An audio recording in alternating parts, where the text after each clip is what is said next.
Hai, selamat datang di audiobook novel yang berjudul Nona Menikahi Bocah, karya Ria Mariana, pengisi suara Marina Monalisa, bab 72, cuci mobil. Setelah selesai mandi, Dewa segera bergabung dengan anggota keluarga yang lain. Mereka bercengkrama, membicarakan seputar kematian Zalina yang mendadak. Namun tiba-tiba, Dewa, ku dengar kau mabuk. Kau sudah masuk keluarga Wirat Majah. Bisa-bisanya melakukan hal seperti itu. ucap Bagas. Kak Bagas tidak sadar diri jika kakak malah lebih parah dari itu, ucap Nona. Bara tersenyum kecil sementara Bagas menatap tajam Nona. Dewa yang sadar langsung menarik kepala Nona untuk bersandar pada bahunya. Nona tersenyum sambil memandang Dewa yang pengertian. Bagas memilih keluar untuk sekadar merokok. Saat membuka pintu, ia terkejut melihat motor Dewa yang terparkir di sebelah mobilnya. Bagas mengirim pesan kepada Bayu untuk mengajak Dewa keluar. Sambil menunggu mereka keluar, Bagas menyisap rokok lalu mengembuskan asap dari mulutnya. Dewa yang dirangkul oleh Bayu merasa risih. Ia minta Bayu untuk menurunkan tangannya. Dengan sopan, Bayu berdecil lalu mengelap tangannya yang merasa terinfeksi dari virus miskin Dewa. Adik ipar, pindahkan motormu, ucap Bagas. Dewa menganggukkan kepala. Dia memindahkan motor metiknya ke dekat mobil Bara. Setelah itu, ia akan masuk ke dalam rumah tetapi Bagas mencegahnya.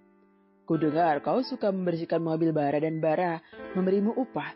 Sekarang tolong cucikan mobil kami, nanti aku akan beri uang, ucap Bagas. Dewa mendengar itu langsung senang karena ia mendapat uang tambahan untuk bertahan hidup. Dewa mengiyakan lalu segera mengambil selang dan sampo khusus mobil. Dia membersihkan dengan semangat. Ia memang senang jika mendapat tambahan pekerjaan seperti ini. Bagas dan Bayu masuk ke dalam, membiarkan adik ipar mencuci mobil mereka. Dewa mencucinya dengan hati-hati. Pasalnya mobil milik kedua iparnya merupakan mobil mewah. Di saat bersamaan, Nona datang. Dirinya terkejut melihat sang suami mencuci mobil. Apa yang Mas lakukan? Lumayan, nanti dapat tambahan uang. Mas tidak perlu melakukan ini, mereka hanya merendahkan Mas Dewa, ucap Nona. Dewa tetap mencuci mobil tanpa menghiraukan ucapan sang istri. Nona menarik Dewa, tapi Dewa menepisnya. Mas sudah biasa mencuci mobil begini sebelum menikah denganmu. Lumayan buat tambah-tambah beli bensin. Sayang, jangan khawatir. Sebentar lagi selesai. Nona menghela nafas panjang. Ia menunggu Dewa mencuci mobil. Dia menatap kagum sang suami yang begitu rajin dan mempunyai pemikiran dewasa. Nona menangis sedih. Pasalnya kehidupannya selama ini bergantung pada harta sang ayah. Ia hanya melanjutkan saja. Tetapi pada akhirnya, harta itu kembali pada sang pemilik sebenarnya. Melihat kegiatan Dewa, ia menjadi malu sendiri. Sayang, gajian pertama nanti aku mau mengajak teman-temanku makan-makan. Boleh tidak? Saat kita menikah, mereka tidak kuundang. Aku merasa bersalah, ucap Dewa. Nona mengelap air matanya. Ia tersenyum memandang Dewa. Terserah Mas saja. Dewa mengusap keringat pada lengannya. Dia juga membalas senyuman Nona. Biar ibuku yang memasak supaya irit. Nona mendekati Dewa, mengusap wajah Dewa dengan tangannya. Mereka bertatapan di bawah sinar rembulan. Mata mereka terikat satu sama lain. Dewa tidak bisa membayangkan jika Nona sampai tahu kebenarannya, jika dirinya bukanlah Dewa, melainkan Nagara Bimasena. Sayang, akhir minggu ini kita ke dokter kandungan ya. Aku ingin melihat bayiku.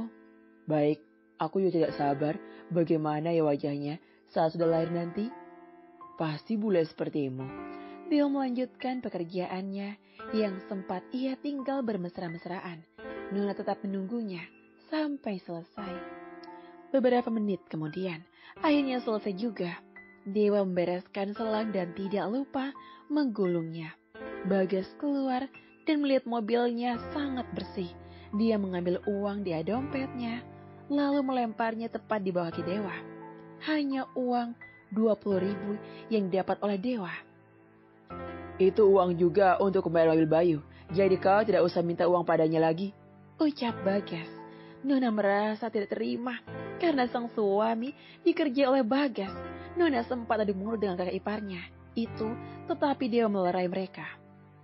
Tidak apa-apa, rezeki sedikit harus kita syukuri. Ayo masuk sayang, lama-lama dingin juga di luar, ucap Dewa sambil menggandeng Nona masuk ke rumah. Di dapur, Nona menatap Dewa yang tengah makan malam sendirian di dapur. Dia bisa melihat wajah Dewa yang lelah. Dewa makan sangat lahap karena sedari pulang kerja belum makan. Suapan demi suapan sambil bersyukur karena pasalnya di luar sana masih banyak yang kelaparan. Aku tidak tahu lagi harus bagaimana. Penjualan tokoku semakin sepi, persaingan semakin ketat. Bisa-bisa kedua tokoku bangkrut. Satu-satunya harapan hanyalah kebun kopi. Curhat Nona.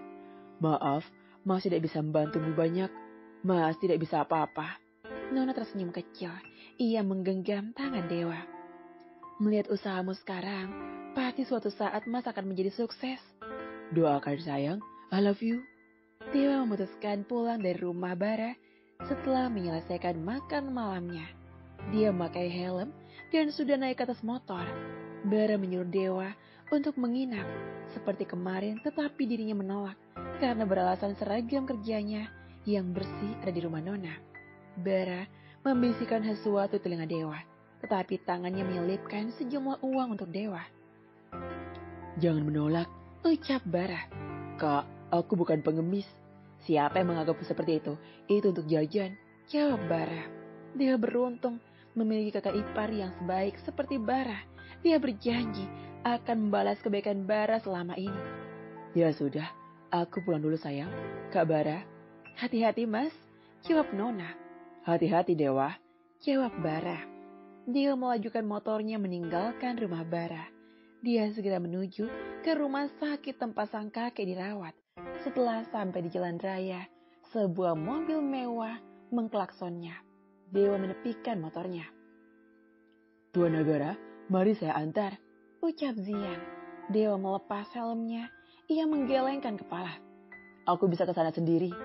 Zian turun dari mobil, membukakan pintu untuk putra keturunan Ningrat itu.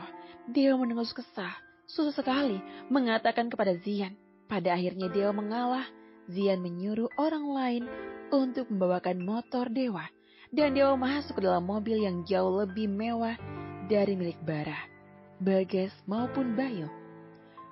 Keadaan kakek bagaimana? Tanya Dewa sambil memakai sabuk pengaman. Keadaannya hari ini membaik, tapi beliau tetap ingin menemui Anda. Dewa hanya manggut-manggut, pasalnya ia tahu jika kakeknya sedang sehat-sehat saja dan beralasan sakit supaya cucunya menemuinya. Dewa termenung saja karena badannya sangat lelah. Ia bahkan sangat mengantuk, tetapi dia tidak bisa tidur. Tuan Nagara, sudah aku bilang panggil aku Dewa. Maaf Tuan, akhir-akhir ini Anda sangat bahagia. Maaf jika saya lancang. Dewa tersenyum. Mana yang tidak bahagia, sebentar lagi aku akan menjadi seorang ayah. Mana yang... Kalau kamu mau dengar audiobook lebih banyak dan gratis, segera download Audiotune.